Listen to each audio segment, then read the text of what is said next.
اعوذ باللہ من الشیطان الرجیم، بسم اللہ الرحمن الرحیم۔ خاور نعیم ہاشمی آفیشل میں آپ کی خدمت میں سلام پیش کرتا ہوں۔ ناظرین، میری آج کی کہانی کا عنوان ہے میرا ایک عمر کا قیمتی اثاثہ کیسے ضائع ہوا۔ یہ ایک بہت دلچسپ کہانی ہے جو آپ کو سنا رہا ہوں۔ میں نے جب 1970 میں جرنلزم شروع کیا تو آپ کو پتہ ہے کہ میں نے آپ کو بتایا ہوا ہے کہ میں نے بچوں کی کہانیاں اور ناول لکھنے شروع کیے تھے۔ بچوں کی سینکڑوں کہانیاں لکھی، 4-5 ناول میں نے لکھے، اور یہ ناول جو ہے یہ قسطوار روزنامہ آزاد میں شائع ہوتے رہے اور پورے پایہ تکمیل تک پہنچے۔ میں نے ان کا ریکارڈ رکھا ہوا تھا۔ میں جو کچھ بھی لکھتا تھا اس کو اپنے پاس سنبھال لیتا تھا، اخبار کو، تراشے کو، کوئی کہانی ہے، ناول کی قسط ہے، اس طرح جو کچھ بھی میں لکھتا تھا اس کو میں سنبھالتا تھا، اور میں سمجھتا تھا کہ یہ میری عمر کا ایک بڑا قیمتی اثاثہ ہے جو زندگی بھر میرے ساتھ ساتھ چلے گا۔ لیکن ہوا کیا، میرے آزاد ہی کے زمانے میں ایک دوست تھے مسعود منور صاحب۔ وہ دوسرے شہر سے لاہور میں آئے تھے۔ یہاں انہوں نے جرنلزم میں ایم اے کیا پنجاب یونیورسٹی سے۔ اس کے بعد انہوں نے روزنامہ آزاد کو جوائن کیا تھا۔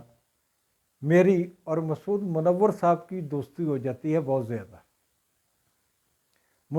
مسعود منور صاحب کی ابھی شادی نہیں ہوئی تھی، اور وہ بڑے خوبصورت لہجے کے شاعر ہیں، اور شاعر نہ صرف پاکستان میں شاعری کے میدان میں ان کو پہچانا جاتا ہے، بلکہ مسعود منور بین الاقوامی سطح پر کئی ممالک میں عالمی مشاعروں میں شریک ہو چکے ہیں اور داد وصول کر چکے ہیں۔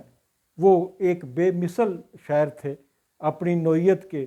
ان کی مسعود منور صاحب کی شاعری کے نمونے آج بھی آپ انٹرنیٹ پہ، فیس بک پہ ان کے پیج پر دیکھ سکتے ہیں۔ مجھے ان کی شاعری بہت پسند تھی، اور ان کے لا تعداد اشعار جو ہے مجھے ازبر ہوا کرتے تھے۔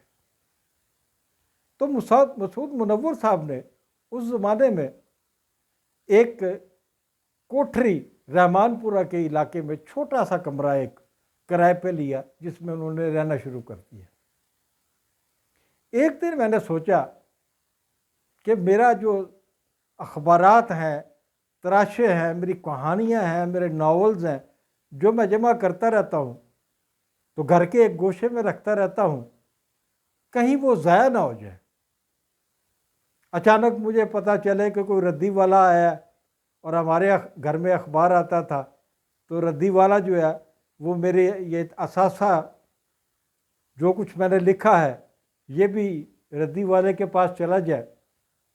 تو میں تمام اثاثہ اٹھاتا ہوں، اپنا ادبی اثاثہ، اور اسے مسعود منور صاحب نے جو کوٹھری لی، جو چھوٹا سا کمرہ کرائے پہ لیا رحمان پورے میں، وہاں پر منتقل کر دیا، اور میں یہ سمجھا کہ اب یہاں پر یہ محفوظ ہو گیا ہے اور اسے میں کتابی شکل میں لاؤں گا۔